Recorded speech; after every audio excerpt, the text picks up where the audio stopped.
Let's embrace innovative volunteerism. Away, Eziko. Rise up, you and me are the solution to these challenges. Oh yeah, rise up, you and me are the solution to these challenges. Oh yeah, innovative and volunteerism, food security and youth unemployment, climate actions and selfless solutions. These are things that we need to engage for. When I lift up my eyes and see people still living in affliction, mothers and children go to bed without food on their table, youth unemployment the biggest statistic from headlines every in Africa, climate change impact us in everywhere, whether it's flood or drought. Welcome to the Mindset Spot. And when it is Friday, it is time to discuss solutions that can transform the African continent. The reality of the challenges we face are dotted across the entire continent: food insecurity, energy poverty, environmental degradation, and the list goes on. And on top of this, the changing climate that is turbocharging not only the events we're seeing across the entire world. We see drought plaguing the Horn of Africa, plunging over 22 million African citizens into suffering. This means every solution matters, and we hold a piece of the solution to these challenges. Today, we are going to dissect and discuss how we can be able to leverage smart solutions to build Africa, to transform Africa as we ensure that no one is left behind. And I'm going to be joined today by someone who is an entrepreneur, who is an author, who is a Pan-Africanist, and who is a business coach and also a motivational speaker. He's going to dissect and give from his experience how after 20 years, he's built businesses in 2 different continents, how he finally decided to use his skills and talents to drive a narrative that inspires and also provides solutions to those who need it most in the African continent. So join me in welcoming Henry Nyakurundi. Henry, welcome to the show. Thank you, Richard. Thank you for having me, and thanks for the invite. Excellent. Yeah, I honestly speaking, when somebody looks at what you are doing and having lived in 2 continents, of course, an African, but studied in the United States and have built businesses, what would you say to somebody who is sitting today saying, oh, wow, I want to leave the continent. I want to go and make it elsewhere? From your experience, what would you tell someone? And before that, maybe you just tell our viewers who you are in your own words. No, sure. I'm an African. I'm from Rwanda. Grew up in Burundi.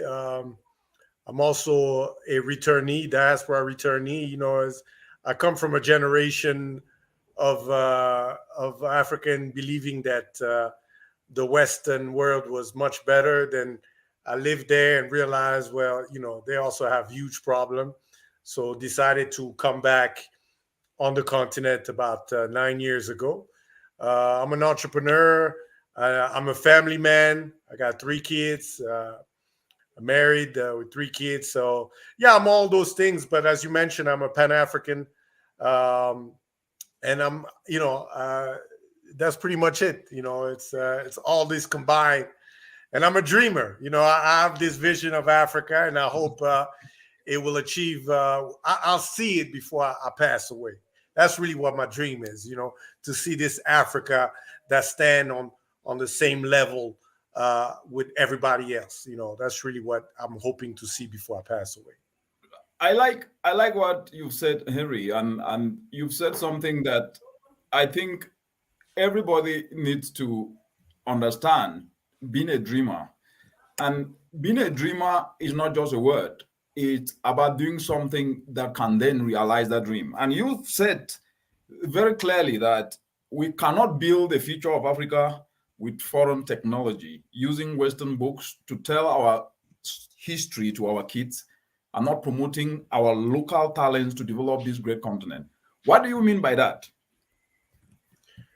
You know, what I've learned coming back on the continent is that we, and we have this perception that everything from the West is great, and everything local is just not good. And I'm simplifying, but that's pretty much the perception and the mindset that we have on the continent. I was very shocked because when I came back developing a technology to solve key problems, and I really thought I was going to be supported as an innovator, local innovator, understanding the ecosystem. And what I find out, and this is not a local problem, this is a continental problem. Everywhere I've traveled, I mean, we operate in multiple countries, but I've traveled all over Africa, and we looking for validation from the West. We copying everything from the West. We just haven't find our voice. We haven't find our places, and I think it's a mindset issue. It's a lack of confidence, and to be honest, we just have a complex as African compared to the rest of the world, especially the West, and that's truly a big problem because we're not looking inward to solve our problem, and that's what we are where we are today. So, and until we change that mindset, then nothing will change, really. Until we change that mindset, nothing will change. I mean, continue. I mean, that is a big point that we will get back to it. Just continue. Yeah. This is the source of our problem. Because, to solve a problem, you got to get to the root of a problem. The problem is not that we don't have talent. Talent is universal. We have plenty of talent on the continent. The problem is that we don't have money. There's plenty of money. The diaspora send billions and billions of dollars every year. They send more money than foreign aids. So correct. The real problem is our mindset. Until we change our mindset, especially on the leadership level, then that's when Africa will rise up. Until then, not much will happen. I think before we go back to that mindset aspect, because I think that is really going to form the cruise of our discussion, I just want our viewers to see the kind of work you do so that at least when we come back, you can then explain how have you managed to do that on your own, given the fact that this mindset needs to be changed. And I would just like that viewers just take a look at this. It's 5 minutes.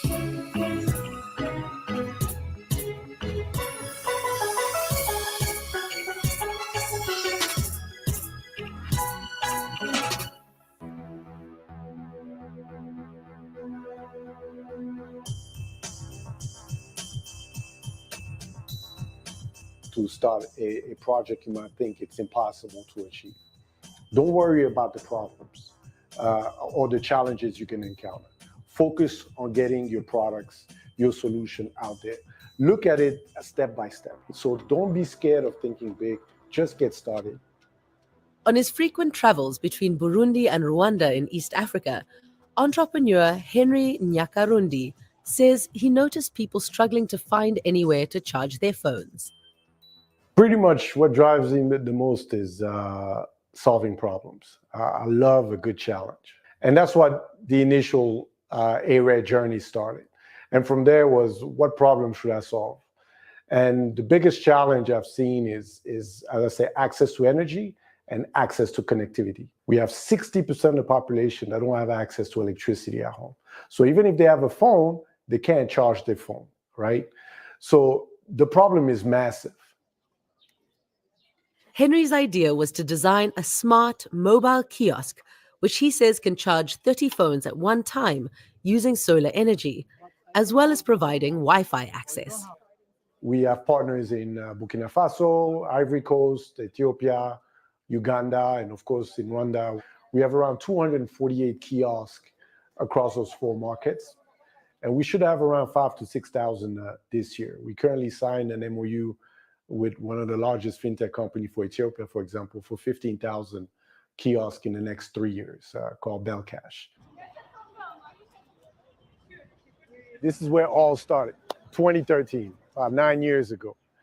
We had like 2 staff. We're doing mostly research and development. Before we even launched the first product, it took about 6 years for the first product to actually get into markets. It was a very, very humble beginning, and we're just really working hard and to get the product going, to get the solution going. So it's really good to look back and realize how far we've been. Henry says investing in renewable energy solutions was particularly important to him. The green revolution for me is the future. You can no longer build a business anymore if you don't add a sustainable for the environment component to your business. It initially started as a phone charging kiosk, and then gradually it moved into phone charging with Wi-Fi connectivity. And then the last stage now is we're trying to build a storage and computation power. All right, so here we have where we put the battery, the controller system of the battery, and the mini server. And then on these containers, we have the light system to work at night for the kiosk operator to be able to operate the kiosk at night. And then the top, we have the solar panels that charge all the battery system. Solar charging isn't new in Rwanda or in other countries in Africa. It's this little piece of hardware, the mini server, which allows Henry's kiosk to become an important digital resource. The server uses something called edge technology, which brings the internet closer to the user. The goal is to build a one-stop shop kiosk that provides digital services and digital application in one location. So we provide Wi-Fi services, mobile money, airtime. We also provide government services, electricity sale. So that's all the range of services that our kiosks provide at any given time. COVID kind of changed everything. Now we're digitizing all services. You hear about educational being digitized, health being digitized. Unfortunately, access to those applications is still a big problem. So we want to really focus to improve our technology for low-income people and not just facilitate, but make that access almost free. For Henry, doing business is all about overcoming challenges. When I started ARED, there was no smartphone in the market. That was in 2009, right? We evolved. And that's the key thing to understand about business. You have to evolve. You have to learn from your customer. Most of the idea came from our customer. It didn't come from me. Customer come, they see the kiosk and they say, hey, why you don't have this? Why you don't have that? Okay, interesting. Across East Africa, locally designed innovations like these are helping to boost local industry. From the region's first manufacturer of prescription eyeglasses to electric motorbike taxis assembled in Kenya, sharp ideas and ambition are driving the continent forward.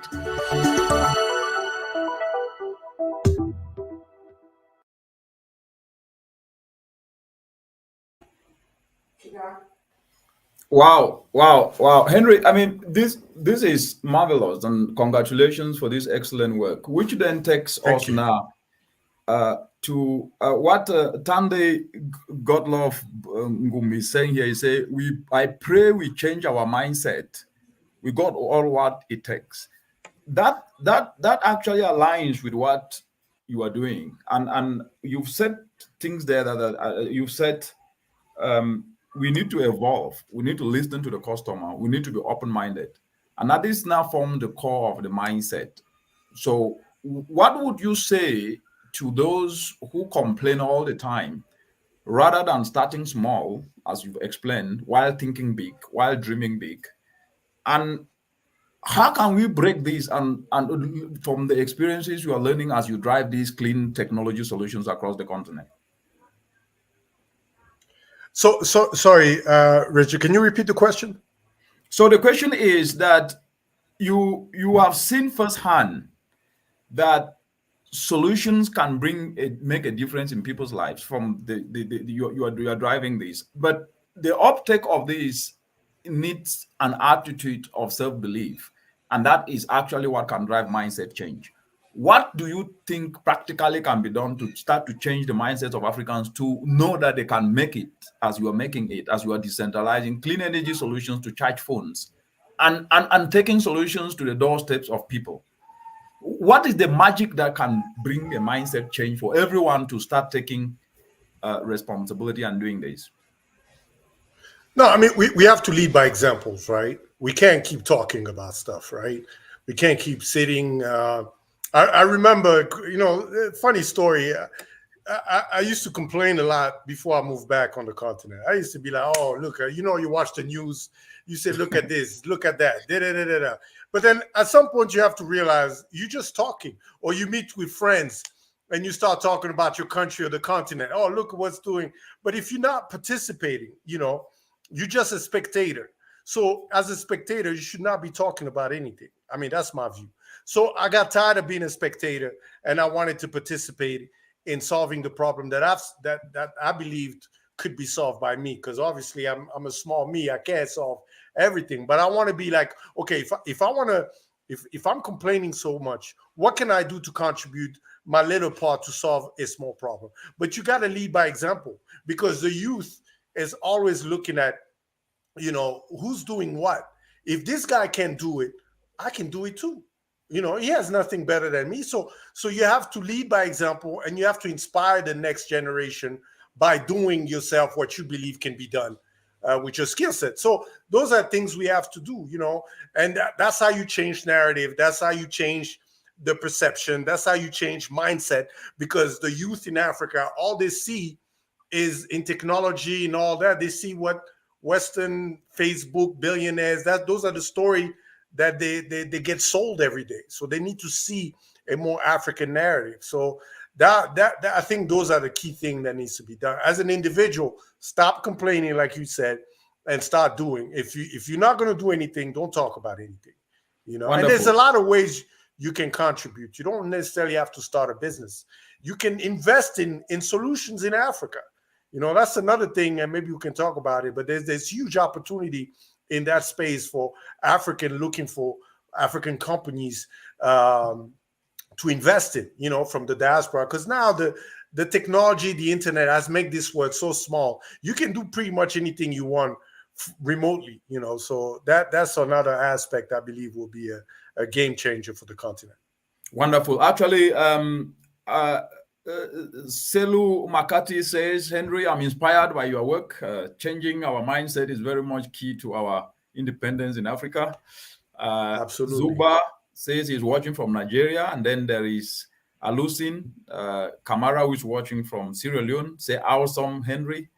And thank you. Thank you very much. Say, brilliant. So you see, what you are saying is resonating in these young people. And most of them have not heard the narrative sometimes that actually is talking about truth to reality. What do you think we need to do as a continent to start debunking these myths? Of course, you've explained this. We need to start believing in ourselves and doing what we can do. And you must not be in business to be able to invest in Africa. You can contribute to actors like already yourself. So what is holding Africans from taking this part? Unfortunately, it's our leadership. Our leadership is our biggest challenge and biggest problem. Because again, I posted something 2 days ago. We are our leaders, and I'm generalizing, of course, because 54 countries, different leaders. Some leaders are doing good, but in general, our leaders are doing poorly. We are begging continent. When COVID happened, I was amazed by how we begging for vaccine, because we don't have any vaccine manufacturing, and we're getting upset with the West that is not donating vaccine. When the war in Ukraine started, we begging for cereals, and yet we have 60% of arable land sitting not being utilized. Global warming, we begging for money, because for whatever reason we are begging continent on our leader level. And unfortunately, as an individual, there's not much you can do. You have to organize yourself. And as I said, every country is different, but we need to start this begging business. There's so much talent on the continent that can solve 99% of our problem, from global warming, agricultural sector, and all those things. But yet we don't tap into that talent. And that's why you see talent ending up in the West and blossoming in the West. we are the worst continent when it comes to nurturing talents, right? I can't tell you how many times I go to different organization and all that, and the consultants come from the West. We looking for advice from the West. But as individual, there's a lot we can do, right? It doesn't matter how much money you have. It doesn't matter how much resources you have. You can do certain things on the individual level, right? And I always give examples. For example, if you're building your home, use green technology. You can power your house with solar technology or biogas. All these solutions already exist. I think the global warming, I know the global warming is going to be the biggest challenge around the world, but even bigger for Africans. And we're going to see new wars. We're going to see new fighting because of this problem. And if you don't adopt certain things now, for example, we grow tomatoes and all on our garden. You're going to have to start growing your own food. People don't talk about that, but that's going to be the future. You cannot depend on farming and markets and all those things, because I've in Rwanda alone, I've seen cost of produce. Mango alone, I love mangoes, I've tripled in less than a year. So all those things, you have to take preemptive action. You can't just be a victim. Absolutely. You can't sit around and you have access to all this information and then play the victim game. That's part of mindset. We got to stop this victimizing game that we play. We got to prepare ourselves. I know African, we love having a piece of land. Most of us have a small piece of land. I don't care how low, from the lowest low to the highest, we love land. Start utilizing your land. Start trying to build mansion and try to chase the money and all. Now, trying to be more productive. Well, I would say productive, but trying to be more reflective of the reality of the future. Or it's going to be really challenging for you in the next future. But those are the key things I think. Absolutely. We need to do to change. I think Henry, you are hitting the nail on top, as they say. And David Luganda says that many youth have gone to Europe to study, and they came back thinking of working for big organizations, whether it's World Bank or UN. He said, "What motivated you to come back to Rwanda and start up your company?" Yeah, I'm not the employee type. I've tried jobs when I was younger, and I kept getting fired. So I have authority issues. Not anymore, because I'm older now. But back in the days, you couldn't tell me anything. So, but that varies per personality, right? Some people, there's nothing wrong working for the World Bank or the UN. There's nothing wrong from being an entrepreneur and all. But at the same time, what the problem is you need to contribute to this development of Africa. And there's different ways to contribute. People think you have to be an entrepreneur to contribute. No, you don't have to be an entrepreneur, but you can invest, right? If you look at a project, and now you can invest in groups. You can, you have a group of people, let's say 20, 30 people, put $500, $100 together to invest in a very innovative technology. It's called crowd investing. Those are the things that needs to be done. People think you need to be an entrepreneur. No, you don't.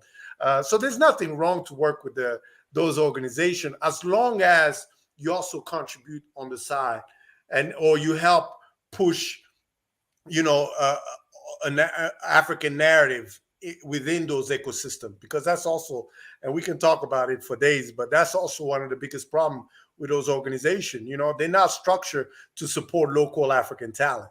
That's not really their real mandates, and those are the things that can be done. But there's a lot of ways to support the narrative Henry, of Africa. You said there are a lot of ways to support, which I think that is very true. You are supporting the development of the continent, decentralized clean energy solutions, just very simple solutions that are helping mothers, communities to charge their phone. That's your contribution that you are touching life. One of the things that you have said that I think is very, very important is that we must participate in the development of the continent. We must participate and become solution providers, not complainers in chief. And you've also said something that I think is very, very important here, which is that we have to leverage on what we have, leverage on groups. And Africa is pretty much a very communal society. In every community, people come together using different approaches, whether it is cooperatives to save, whether it is coming together to use their social capital to contribute to support one another. That's the fabric. And that's what I've argued to many people, that the uniqueness of Africa is in her structural setup with institutions that are not found anywhere in the world. Why are we not using this? Because the reality is that institutions from elsewhere will function the way they were formed. But why don't we use our own institution? You've just mentioned crowdfunding here, which to me, I see the idea originated from the continent, because as I grew up, I saw my mother aligning with other women in our village to raise little money to buy our school books and even buy benches in churches and all that. So that spirit of communal come together. So I am bringing this up because David Luganda is actually an innovative volunteerism actor in Uganda, and they are using the communal cooperatives called Village Savings and Loan Associations, and they're decentralizing simple solar dryers to mothers and fathers in communities to dry their vegetables. But so my question to you is not necessarily a question, but it's what you said that has really touched the core on this, is we need to leverage what we have and start leveraging on groups. Why are our young Africans especially not thinking this way? What is the problem? Well, so there's a lot of initiative, but it's very fragmented and very small and micro across Africa. You mentioned those co-op groups. Those exist pretty much anywhere in Africa. I was specifically talking about crowd investing. So one of the biggest problem with entrepreneurship for African entrepreneur is raising capital. What you see is we talk about how Africa last year raised $5 billion, that which doubled from the year before. The problem is the concentration of most of that money goes to a few. And there's not a democratization of access to funding, which is really what the main problem we need to solve. And I truly believe crowd investing can solve that. But what you see is a lot of small project across Africa trying to solve, but you don't see big projects, several big projects that can serve multiple countries or a continent to solve that problem. And the why is very simple. Those who are working on those solutions don't have the resources to promote it on the continental level. So it's the chicken and egg story, right? What comes first? You need money to grow something, right? I always tell people, they always tell small companies, oh no, don't focus on fundraising, focus on product, marketplace, and all that. It is true, but then you hear companies in the West raising millions and millions of dollars with no revenue, no nothing. So there is these discrepancies in messaging, but we need they need resources to scale. But I think what the African Bank or the African Union can do, and that's a proposal we worked on 2 years ago, but it didn't go anywhere, is to put together a platform where the 30 plus million diaspora can invest in African projects that are run by African. This is it's not that complicated to do. It's just technology and marketing, to market and to because I meet a lot of diaspora. Man, I wanna invest. I got a few $1,000s. I want to invest, but I don't know what project. I have to trust that this project has been vetted, has been checked on, that is legit. I want a vehicle, a platform that can help me put that money and that did the research and have selected the right company. I truly believe whoever's going to work on this project will be highly successful. Wonderful. No, that's very beautifully said, Henry. I think you've touched something that I would just like to add a perspective to it and see what you think. But before that, let's read this comment from Ibrahim Bashir. He's an innovative volunteerism actor in Nigeria. He says, most of us talks about advanced tech when simple solutions are what we needed to solve problems we face in Africa. How did you break down your idea of the mobile kiosk and how will it make money? Yeah, so the mobile kiosk went to a lot of iteration, just like any business. The initial idea that I had was in '09. So after the crisis of '08, I was in the US. I had a business then. I was in logistic and real estate. And after the crisis of '08, I decided it was time for me to do a project for Africa. So I was looking for different projects. And at that time in '09, till 2013, there was only feature phone, number one. Number two, the biggest challenge was energy, which is still a challenge, but phone charging was the area that was the biggest challenge. So I came up with this concept of solar kiosks just to charge phone. But it took me 3-4 years to develop the technology. I moved back here in 2013. But by that time, the market had changed. This is the beauty of technology. Things move very fast. Smartphone was growing and all those things. And the initial idea was for me to deploy kiosk and charge people on phone charging. I was going to charge them 10 cents per charge. And I quickly realized that's not going to be a sustainable business model. So I pivoted, and within that pivot, smartphone was growing and people were looking for smart ways to connect. And so we started with just basic Wi-Fi, but we realized Wi-Fi depend a lot on internet connectivity speed of that market. So we said, why not finding a way to localize application on a mini server and distribute it via Wi-Fi? So we were the first company to do that. Well, among the first, because there was another one in Kenya also, but it was different to what we were doing. So, and that's what it evolved. So the kiosk didn't evolve since then, except the design and all. But the big evolution was this edge technology that CNN talked about. That's really actually the core of our business now. So how do we make money? We're a technology provider. We provide technology to partners, and they implement the solution on the ground. So that's how we make money. We don't implement solutions anymore like we used to.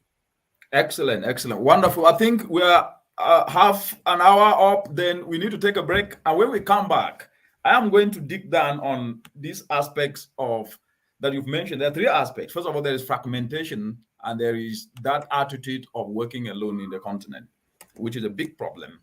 And the second aspect is that of raising money, but at the same time, also understanding that if you give somebody money who is passionless, that money will be eaten and nothing will happen. When we come back, we're going to discuss these particular aspects. Let's take a break and we'll be right back.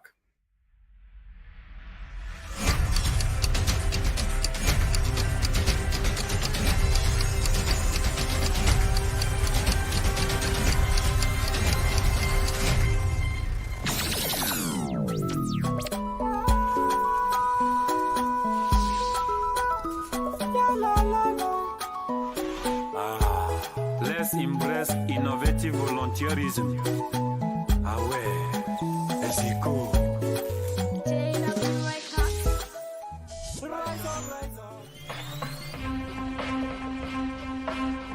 Today is a beautiful day in a continent that have got nearly everything, but the changing climate is already redefining the contours of this continent. From droughts in the Sahel to the Horn of Africa, to floods manifested through cyclones that have impacted millions. But the African continent, under the changing climate, tells us one thing, that Africa is a continent that is too rich to be poor. Human capital outweighs financial capital. It outweighs material wealth. With human capital, you can be able to get material wealth. But with material wealth, you cannot be able to get human capital. Your skills, your dedication and passion cannot be bought with money. The inspiration and the passion is what is needed to be able to drive this transformational change. I carry with it everywhere I go that to be able to find your purpose, it doesn't need money, it needs passion. To be able to find your purpose, It doesn't need money, it needs inspiration. To be able to find your purpose, it doesn't need money, it needs determination. And sometimes taking risk, because the biggest risk is not taking risk. Each and every day, I've got 24 hours. Every minute, it takes 60 seconds for a minute and 60 minutes for an hour. So each and every one of us here have 31 million seconds and above. That means we are all millionaires here. You're all millionaires. What that tells you is that you are in control of your time. You can utilize your time to volunteer for something useful. You can utilize your time to do things that are retrogressive. But how you use your time determines how you can be able to be successful. And that is the essence of innovative volunteerism, injecting your skills along the entire agro value chain, utilizing your talents, utilizing your initiative to be able to bridge gaps, but moving towards a direction that can be able to lift others from the bottom of the pyramid. This is the essence of innovative volunteerism. And this calls for a paradigm shift. It's a paradigm shift that is premised on collectivism, not individualism. It's a paradigm shift that is premised on selflessness, not selfishness. It's a paradigm shift that is premised on hopefulness, not hopelessness. It's a paradigm shift that is premised on complementarity, not silo actions. A paradigm shift that is premised on commitment, not disloyalty. A paradigm shift that is premised on leveraging on our skills, our talents, existing initiatives, the energy, especially of the youth, the commitment and passion, because this represents human capital, which is priceless. It outweighs financial capital, and leveraging on this can truly drive transformational change for people and planet. These are the essence of innovative volunteerism. Innovative volunteerism can bring the continent together and tap into each and every one's skill, because the power of innovative volunteerism is what can make Africa work. This is the true genius.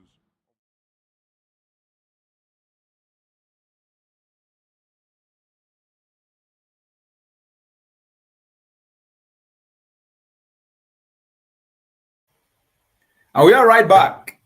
And the discussion today is how to leverage smart solutions to drive transformational development in Africa under the changing climate. And we have an amazing guest, Henry.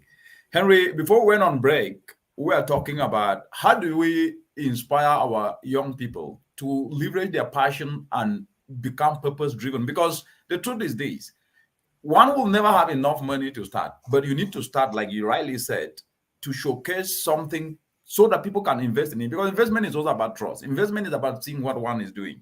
But sometimes the young people want to start big when they have never even run anything small. Do you think that there is a wrong narrative that is being fed into our young people? No, of course, yeah. I mean, it's not even the wrong narrative. It's not a reality type of narrative, you know. I mean, thinking big is okay, but again, this is an idea that comes from the West that we trying to push here in Africa. There's nothing wrong, but you know, I want to tweak a little bit the answer, but I think the idea I always tell the youth, especially those who, because I do a lot of coaching and speaking engagement with young people, and the challenge they always say is, well, I don't have anything, I don't have any resources. Those who have resources come from money and all that.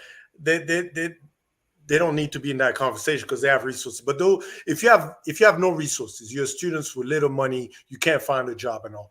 Number one, what you need to do is organize yourself, right? Find at least 5, 10 people, like-minded people that you know, you have to make sure they're like-minded because they want to change their future and all. Organize yourself, right? Second thing is trying to find a field you want to focus on. The number one field I tell people all the time is agricultural sector. I don't care. Even though I'm not, this is the sector you need to be on. That's the future. We have a population that's going to double in the next 20, 30 years. Food scarcity is becoming already a problem. So you'll never go wrong. Organize yourself, 5, 10 people. Find yourself, get into agricultural sector. And then in agriculture, it's such a broad spectrum. There's a lot of things you can do there. Right? If you don't have money for land, become a broker with your group. So you're matching farmers with buyers. and then you earn a commission. You facilitate that movement, right? There's a lot of ways, but that's why I tell the youth, right? There's a lot of things you can do with limited resources. But when you come in groups, you have a lot of power, where the lack of money as an individual can be compensated with the group level. And that's why I tell people all the time.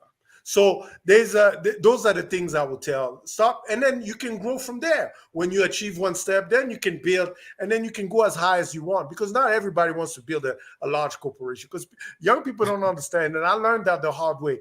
The bigger your organization is, the more stress, the more challenges come. People think money solves everything. It's not true.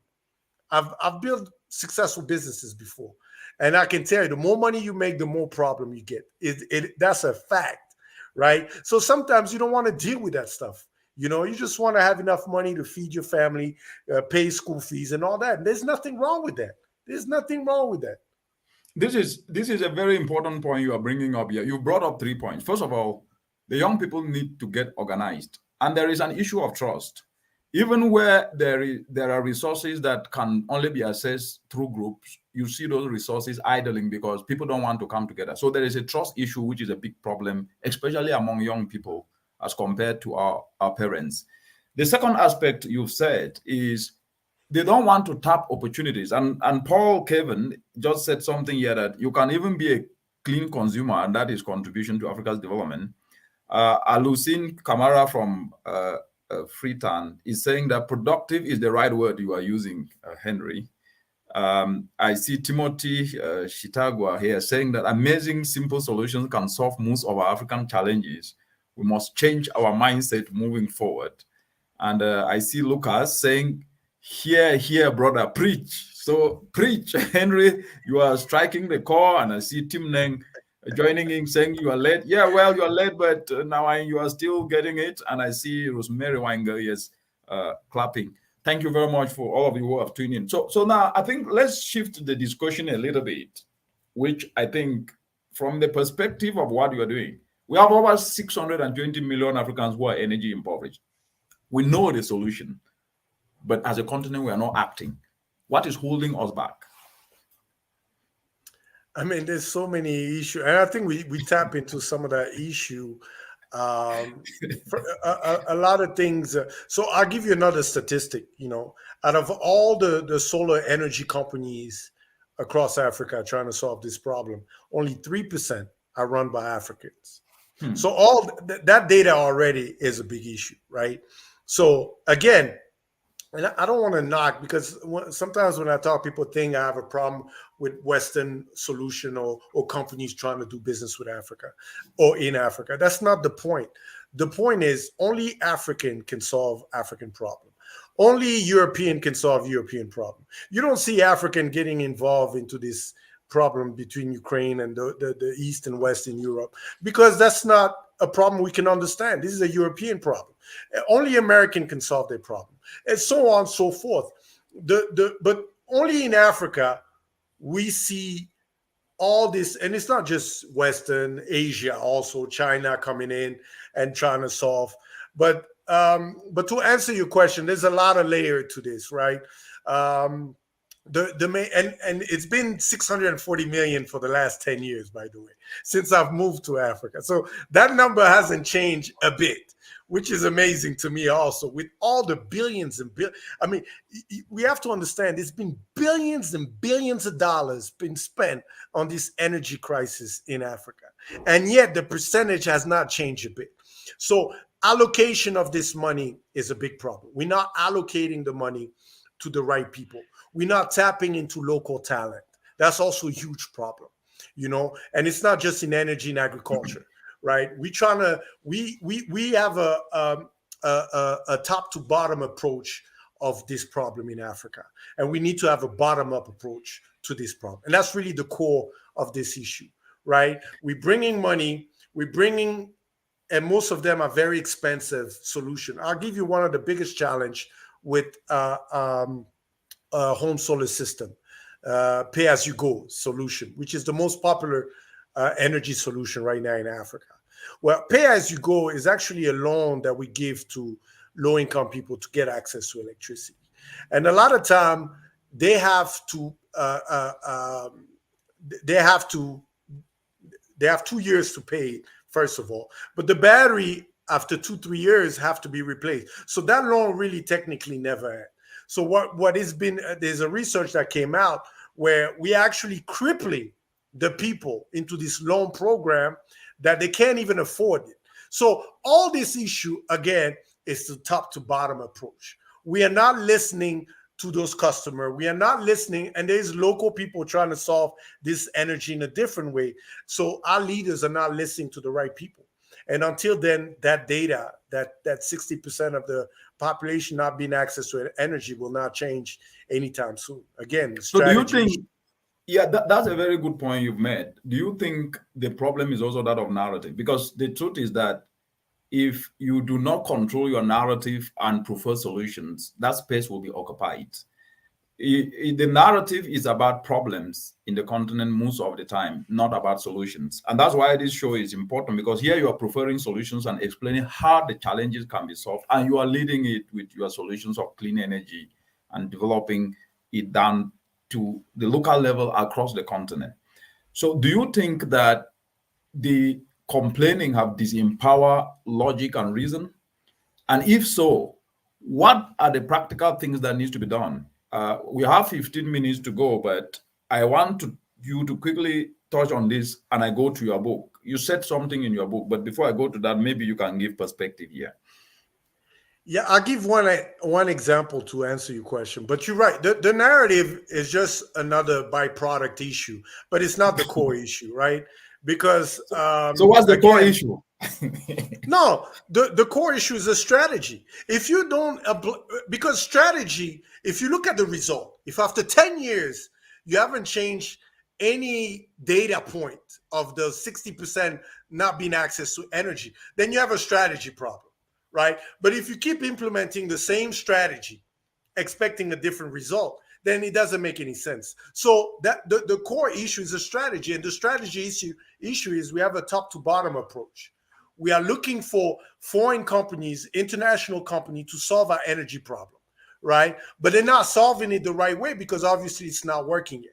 What we need to do, and to answer your question, a lot of the money that is spent to this energy crisis and any other crisis, but energy crisis, come from not NGO or organization like USAID and all those GIZ and all those big foreign agencies. The agencies from those countries to so-called support and help Africa to solve key problems. The challenge, and I give, because I've dealt with some of them, so I'm speaking from experience. So when they come with a budget, let's say they come up with a budget with $1 billion, right? They say, okay, we're going to spend $1 billion on energy. Well, the first thing they do is, because that's their taxpayer money, right? Well, I don't want to use name because it might backfire, but let's say an agency from country X, they take some of the taxpayer money, $1 billion, to spend on Africa to solve the energy problem. Out of the billion, they say, well, we have to use a company or companies from our country. That's the way they work. So they cannot spend that money directly with a local company. So already that is a big issue, because so what you're doing, you're spending $1 billion with a company from your country to bring a solution that is 9 out of 10 too expensive for the local community. Because again, it comes from the West and it's really high tech. I mean, I can show you some of those techs out there. So Henry, why? Yeah. Okay, this is the point.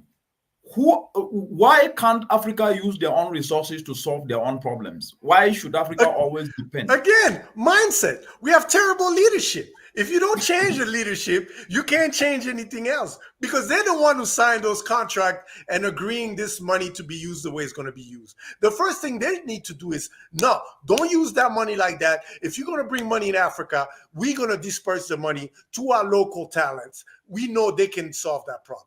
We're going to use part of that money for research and development. Do you know that in Africa, there's no African, at least in East and West Africa and Southern, I don't know about North, but there's no African country that has 100% R&D funding on their own. They always have an R&D that is co-founded with a foreign agency that dictate what you can do with that money. So all Why is this it that stuff way? come from leadership.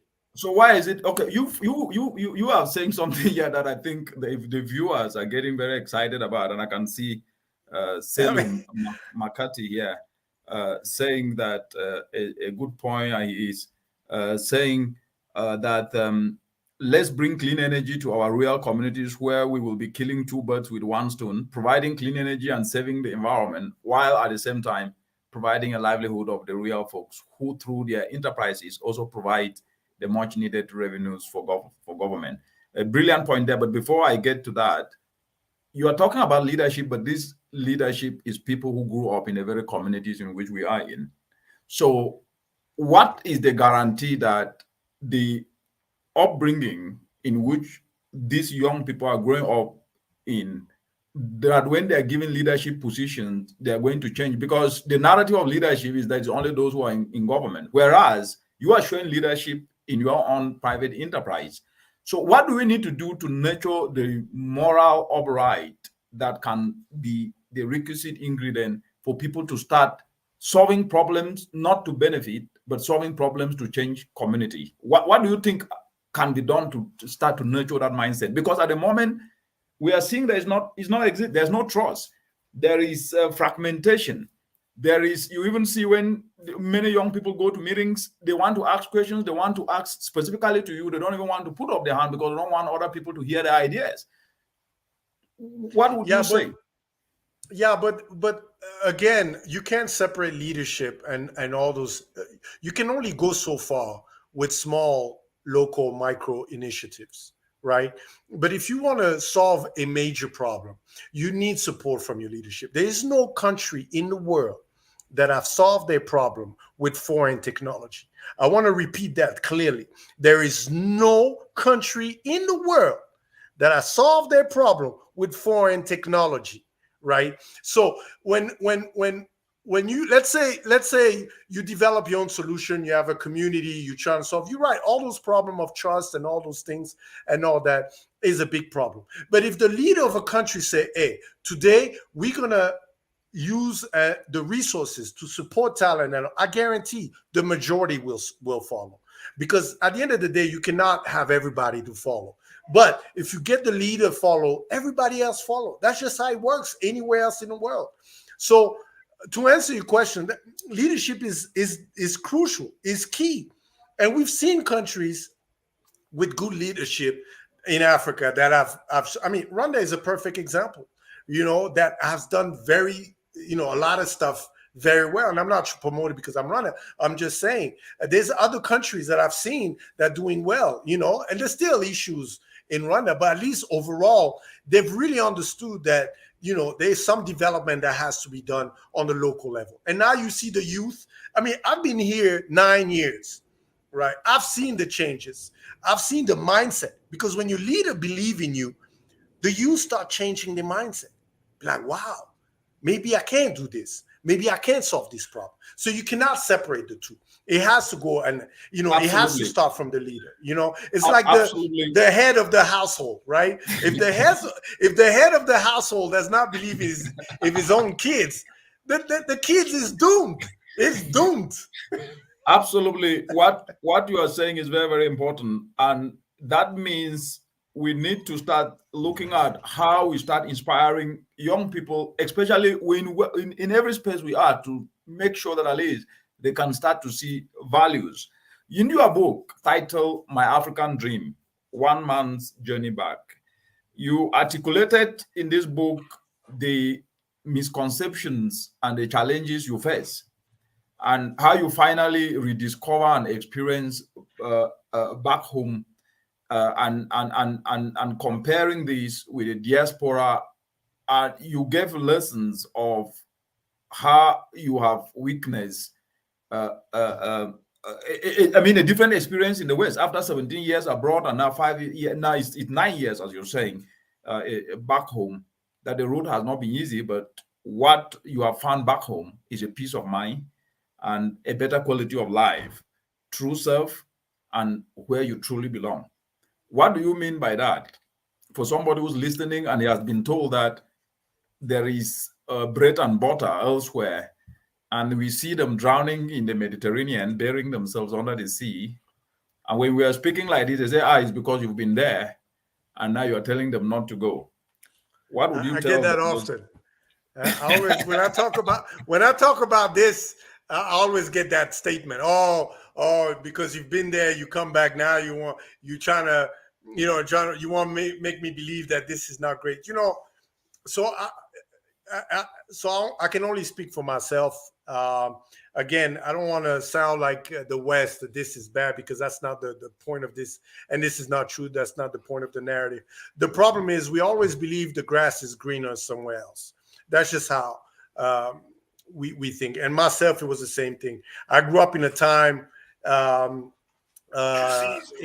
grew up in Burundi during the war. Also was in Burundi, and my dream and all my friends' dream was to get out of there, to go either in Europe or in America.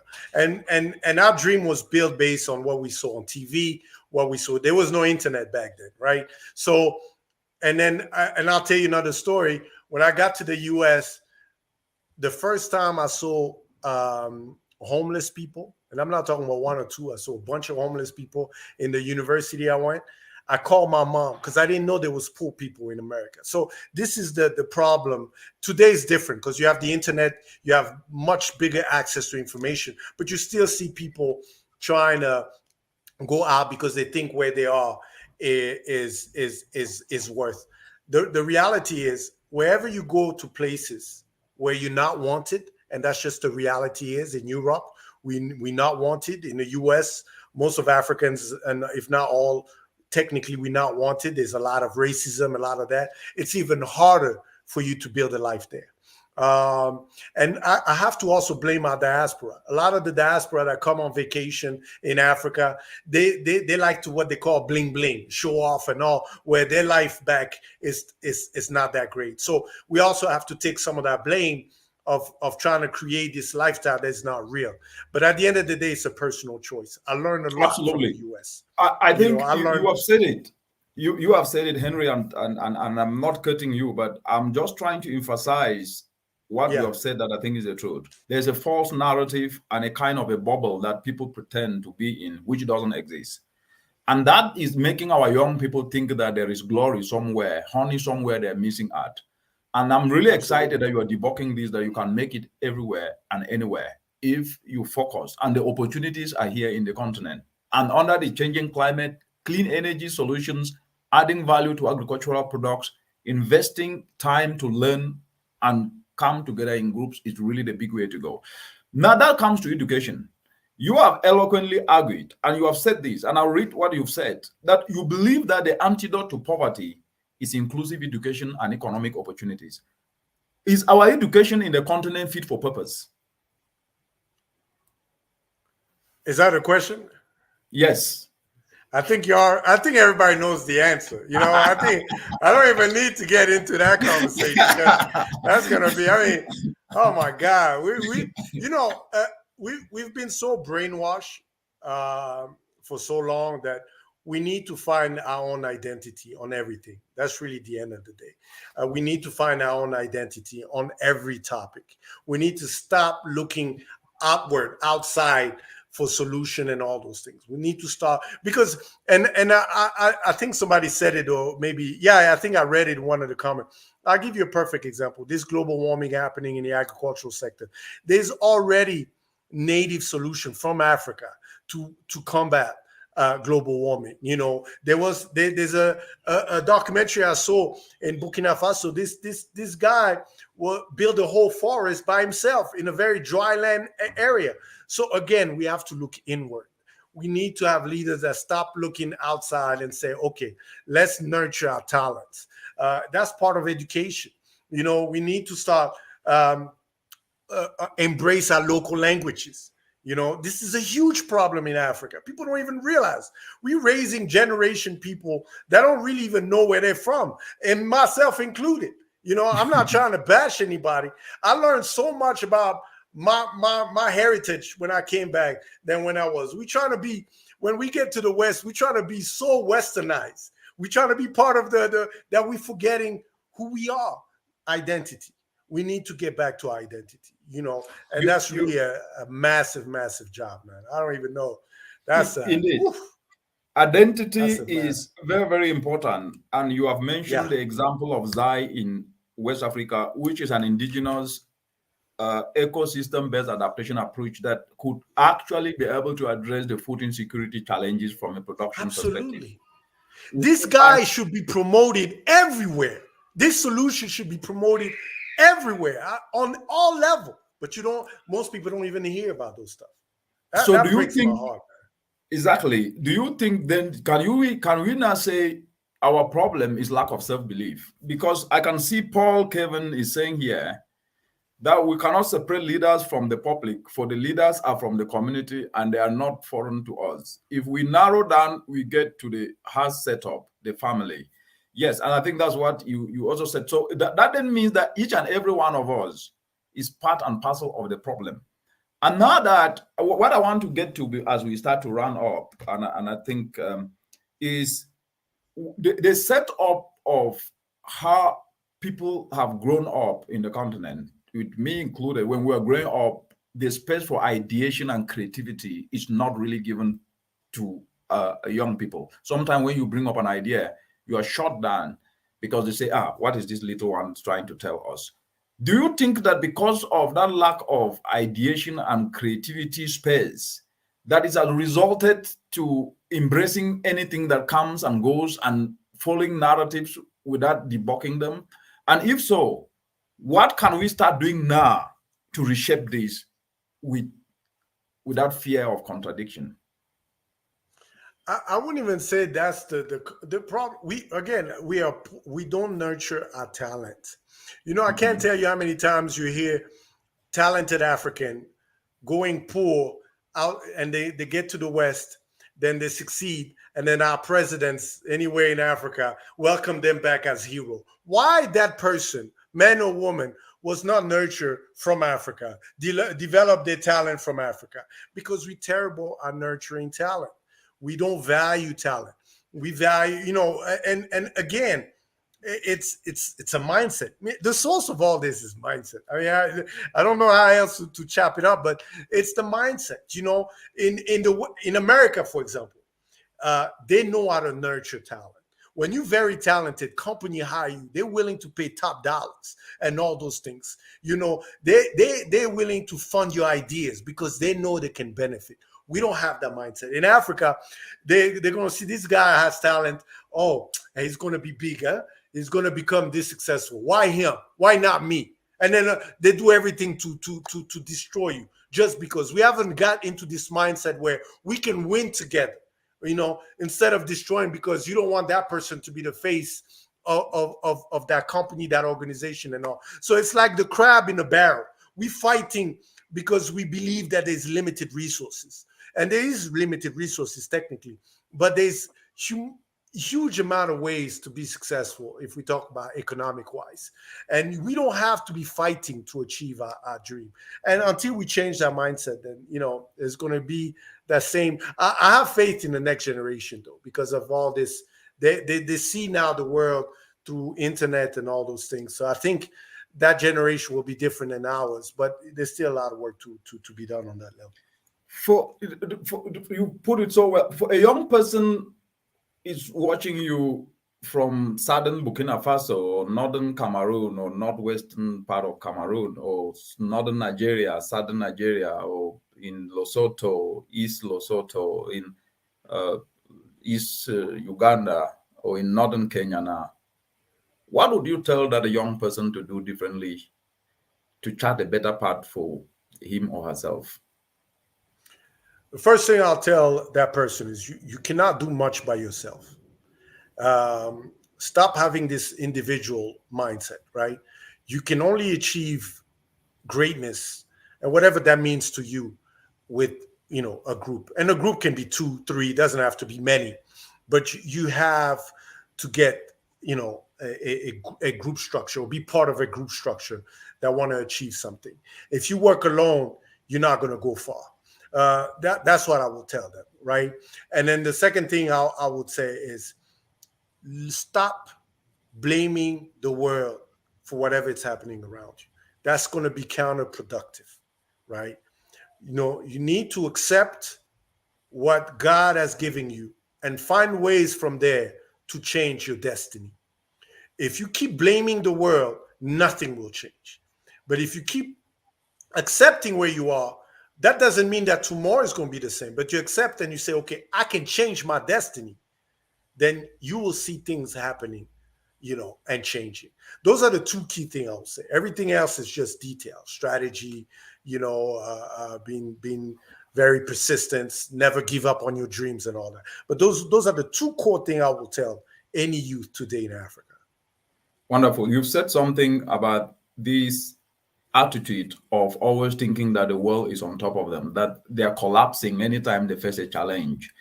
And I want to get your perspective from my own experience in guiding youth. Most of them don't have the attitude of being teachable. After 6 months, they give up. And one of the reasons is that they do not believe that they're supposed to be guided and they think they know it all. Do you think that lack of real mentorship in the continent is what has made this youth sometimes to fail?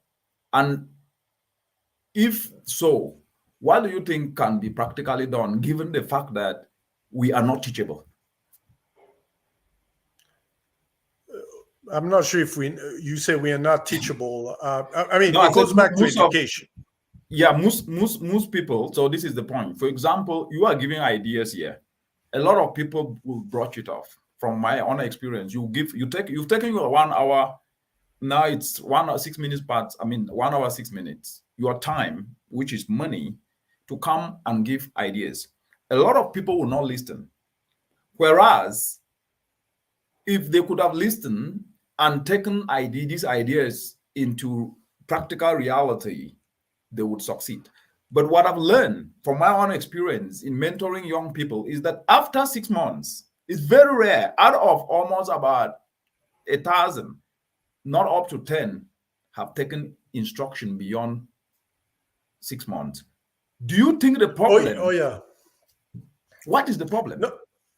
No, the problem is you're not going to save everybody. That's just the reality of things. And you can only save with those who want to listen, pay attention, and learn from those who went to that path and have collected lessons and all and willing to share. Unfortunately, there's two ways to learn in life: the easy way and the hard way. And unfortunately, most of us like to learn the hard way. That's just how it is, and they might come back later on. Unfortunately, I'm the hard way type of guy. My mom used to tell me a bunch of stuff. Don't do this, don't do that. I didn't listen. And, I kept failing and all that other stuff. Finally, when I started listening to people and all, including her, things changed. So, but it's okay. If you don't learn the first time, as long as you're willing later on to come back and relearn, that's okay. You're not going to save everybody at that particular time. But you're planting seed. Every time you educate somebody, every time you share information, you're planting seed to that person, right? And now that person has to water that seed.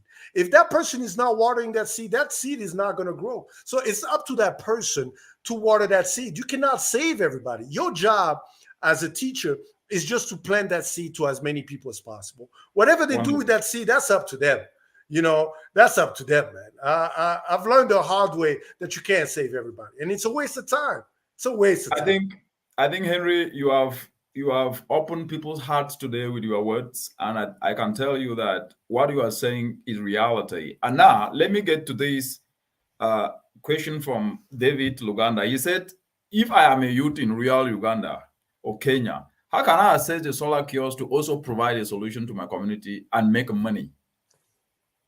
Yeah, so we work with local partners in different markets we are in. We're not the one who distribute, but send me an email, send me a message on email. And then if you're in Uganda, we do have a partner there. In Kenya, we don't have yet, but we can discuss and see ways to support. Yes, and David is actually a very active, innovative volunteerism actor. There are a lot of them here. He's been mentored, and he is actually fabricating solar dryers and turning agricultural waste Oh, into briquettes, nice. and working with the Buganda Kingdom. So he's actually one of those who have listened. And there are a lot of them here. There is Paul Kevin, there is Mohammed here, there are a lot of them. There is Alisin Kamara, who are innovative volunteerism, Ibrahim, and many more of them here. So as we run up, Henry, honestly, I wish we could just continue, but we have to. It's so exciting, to be very honest, to get this breath of fresh air that you're spurring here. What would you tell every leader in Africa to do to transform the continent in 5 years? Man, I'll tell them all your solution to all your problems are within the youth. It's just that simple.